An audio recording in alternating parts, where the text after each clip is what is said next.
Bakit nagalit siya at pinagsabihan mo na iusod lang sa sasakyan? Opo, sir. Tapos sabi ko, sir, kung pwede po, iusog yung sasakyan kasi po papasok po ako. Tapos sabi niya sa akin, ikaw namumuro ka na sa akin.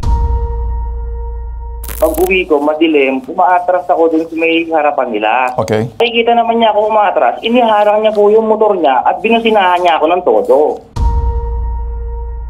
Imbis na humingi ka ng pasensya, tapos na yung problema, ang dami mo pang sinasabi. Yun lang naman po ang nangyari. Pumunta ka sa bahay mo, tama? Paglabas mo sa bahay mo, may dala kang nice sling bag, tama? Yes po, po. Bumunot ka ng baril, tama?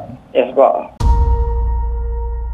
Bakit kay tapang-tapang mo sa harapan ng bahay na hindi sa iyo? Pumunta ka, nag-effort ka para kunin yung baril na yan. Anong ibig sabihin yan? Ididikdik ko sa kokote mo. Pag ako pumunta rin at makita kong baril mo, kukunin ko, palo ko sa ulo mo yan. Hindi ako nagbibiro. Wala kang karapatan magbaril. Hindi ka pwede magbaril.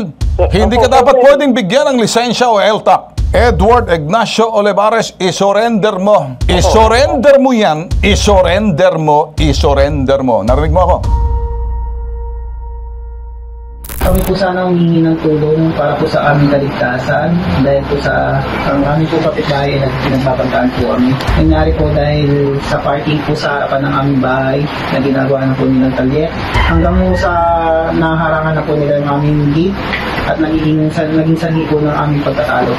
Yun po ay magpaparking po siya sa harapan po ng aming gate at ako po ay kakarating lang po galing sa trabaho.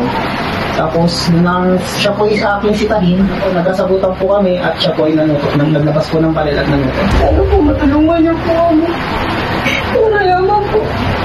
Hindi ginagawa pa ng ustisya ang ginawa po sa pagpapastos po sa asawa. Pinutukan niyo po kasi ng baril ng asawa. Wala rin po kami magawa kasi po marami din po nagsasabi na malakas po yung kapit ng tao. Kapag kayo'y ipinatulfo, ipinabitag kay Ben Tulfo, obligado kayong sumagot. Kapag hindi, tatrabahuin namin kayo, pupuntahan namin kayo kahit magtago pa kayo sa palda ng misis nyo, sa palda ng lola ninyo, hahanapin namin kayo. Kaya pinagkaloob namin ng karapatan ng iyong marinig ang panig ninyo, sagutin nyo.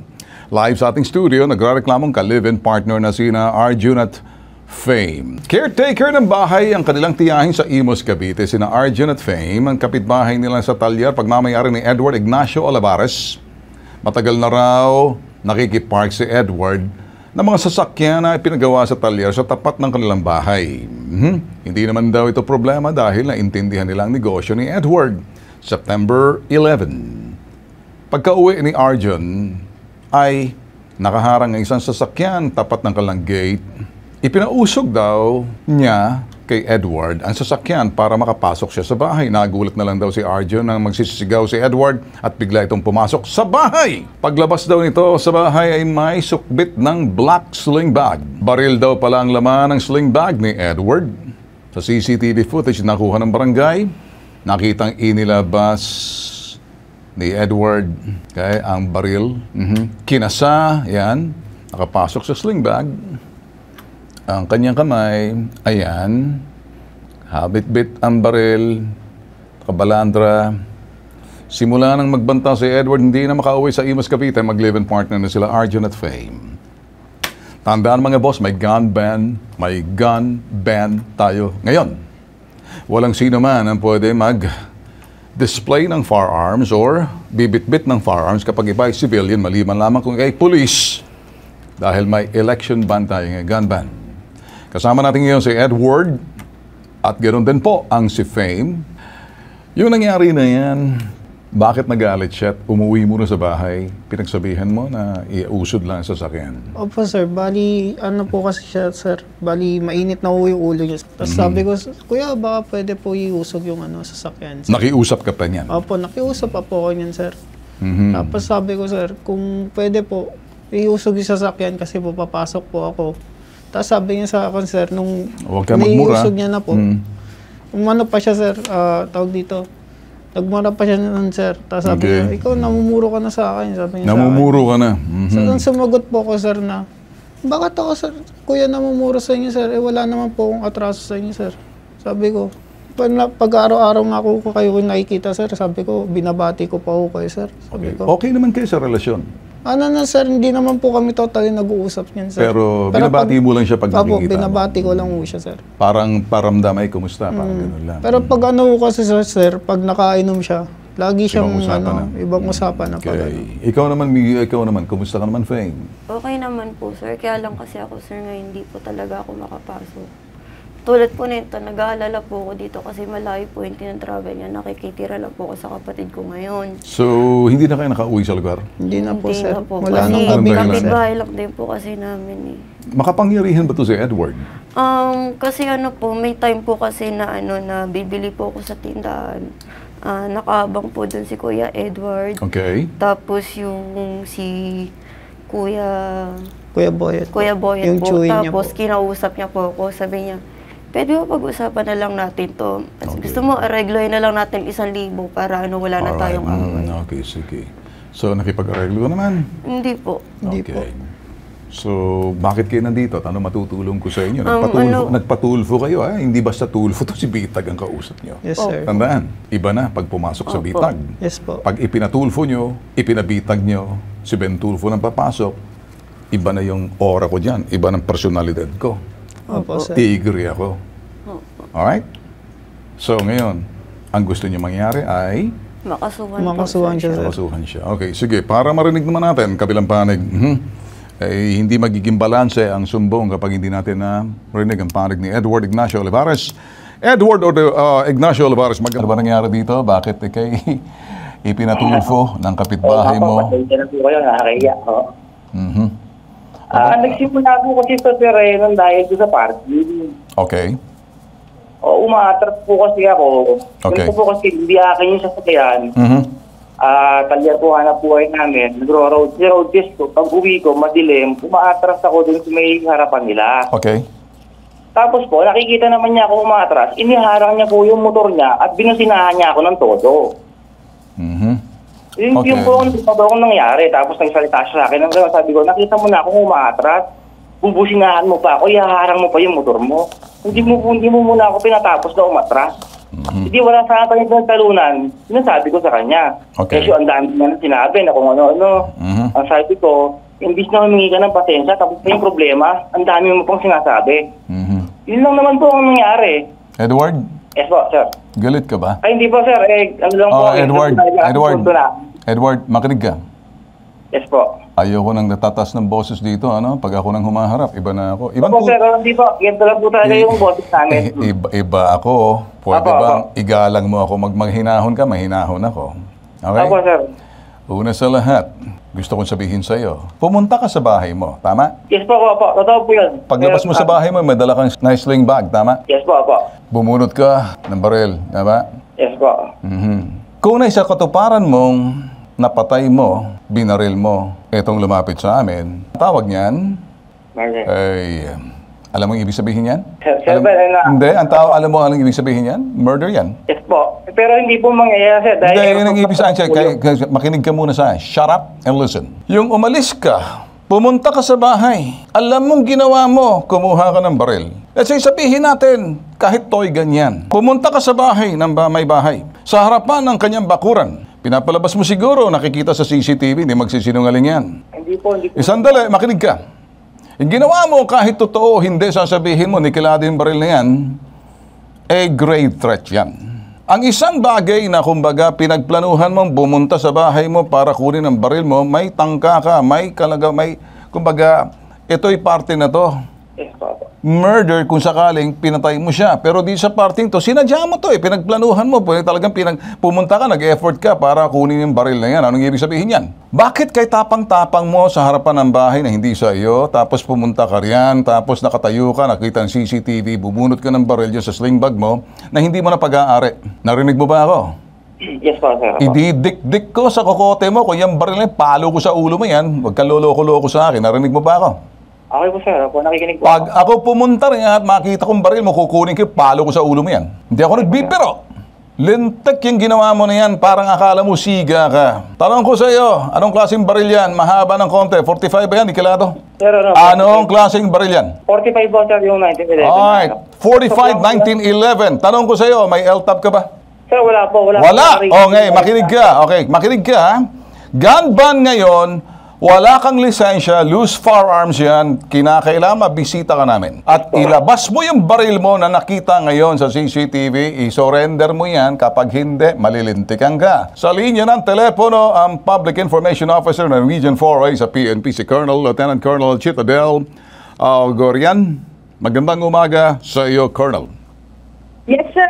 Sir, good morning po, Sir Ben. Alright. Yes, sir, napakinggan ko po, sir.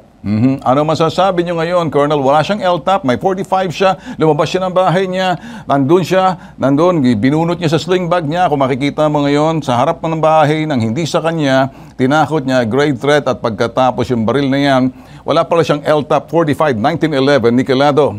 Inamin niya. Wala siyang LTAP. So therefore, Colonel, baka pwede ko pong kayong sabahan sa iyong Chief of Police, ay testin niya na yan. Bisitahin at para kunin ang baril nito, kumpiskahin, masampulan, hindi above the law to kasi may gun ban tayo. Kahit na nga ako, lisensyado, license to possess firearms, may permit to carry, nare-respeto ko kung ano yung patakaran ng ating mga alagad ng batas. Pag sinasabing gun ban yan. Yes po, sir. Eto. I-report po natin agad yan sa Imus Police Station para immediately ma-actionan po agad natin. At yan po itututukan po natin because obviously under po tayo ng gun ban, so may paglabag po na nagawa. So i-report po agad natin. Siguro po papasamahan po natin ang ating pong complainant para ma-process po agad kung ano man po ang pwede nating i-file na complaint po against the person. Alright, Colonel, simple lang. Ako ho'y magsasuggest dahil gun ban po ngayon. Pwede pong bumisita ang ating, ito po, yung ating Chief of Police dyan at ang pinakamalapit na presinto to visit him and ask and knock at the door dahil ito po'y pwedeng gamitin. Umamin siya 1911, 45.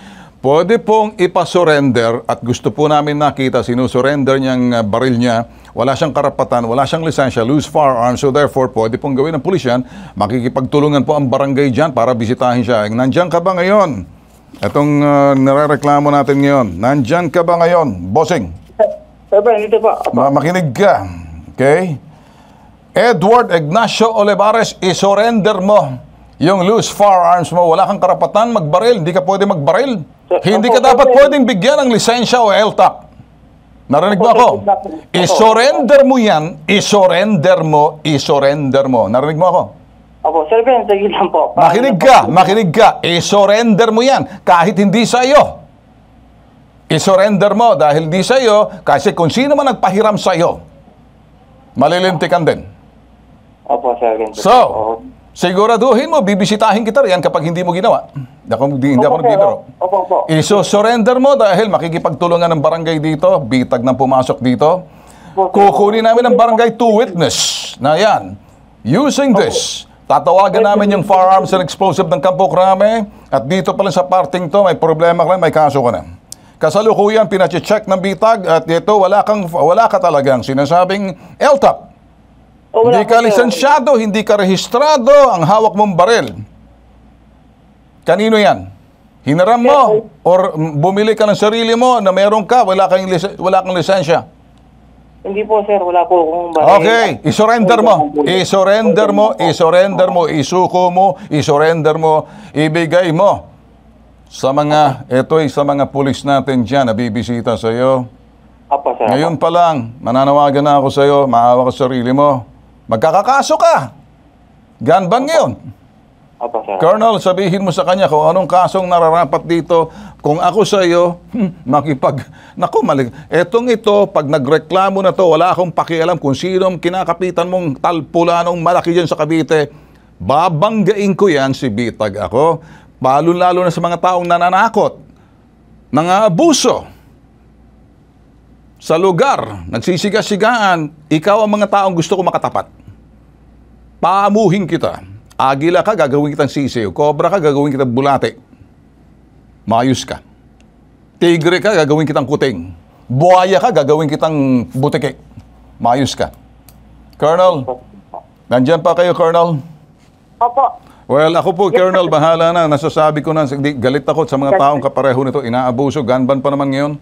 Siguro, Colonel, makipag-ugnayan na po kayo. Kami makikipag-ugnayan rin sa Chief of Police dyan sa Imos.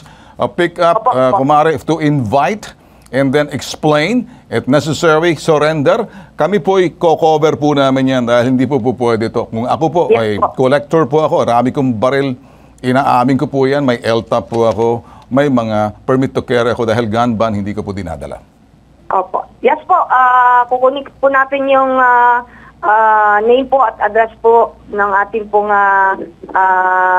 person na subject person at immediately po i-coordinate po natin sa Imus Police po. Okay. Especially pag nalaman to ni Chief PNP, naku, pag nalaman to ni General Karamat, ako sa CIDG, malilintikan tong bata na to. Kaya ikaw, Edward, umayos ka na.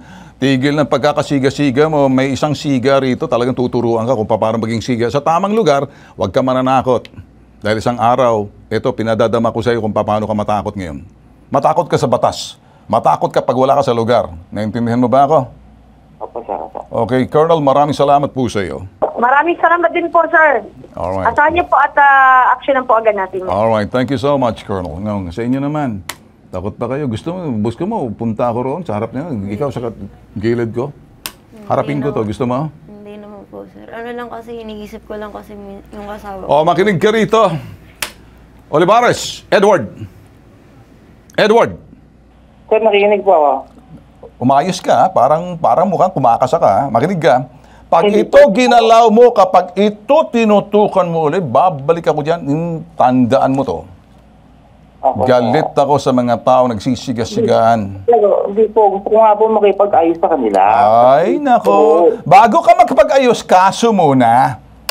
Sampa muna ng kaso, ramdamin mo, namnamin mo ang mga batas na nilabag mo. Hindi ka apabdalo. Pagkatapos ka makasampa ng kaso at makulong man dyan sa ginawa mo na yan, tsaka sila aareglo sa'yo para matikman mo kung paano ngayon, this time, na maging matino ka na, matuto ka, magdusa ka. Alright? Antayin mo na lang ako. Shut up! Antayin mo na lang kami dyan, okay? Takot ba kayo? Opo, kasi ano, Hindi ka na dapat matakot. Ako na nagsasabi sa'yo. Sungkiting ko yan. Humarap ka na sa tigres, ha? Ikuting lang yan, eh. Matakot ka doon sa mga taong, sabihin natin, nasa tamang lugar, may pagtatanggol ka, o siguro natatakot ka, pero nasa panig mo ako eh. Yes, sir. Buisit ako sa mga ganyang klaseng personahe. Hindi ako nasisiga-sigaan. Likas sa akin ng siga, ikaw. O sige, kung takot to, di matakot ka. Hindi naman kasalanan kung matakot ka. Ikaw, takot ka pa? Hindi na, sir. Ah, good! Lapit ka dito. Ay, 5. Okay. O, tigil na yan. Wala nga, hindi ka natakot. Usap tayo sa baba. opo, sir. Alright? Opo, sir.